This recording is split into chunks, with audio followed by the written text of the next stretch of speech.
Welcome to my channel, and today I will be teaching you how to delete temporary files in Windows 10. So how do you do it? Let's dive in. In the search box on the taskbar, type Disk Cleanup.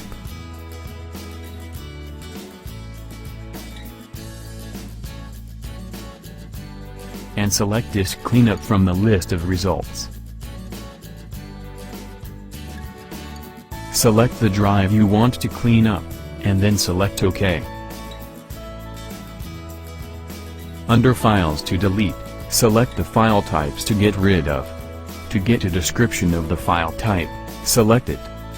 If you need to free up more space, you can also delete system files.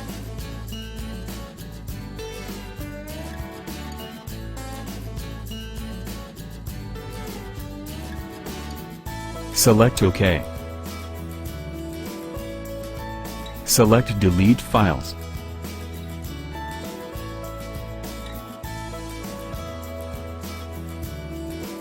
There you have it.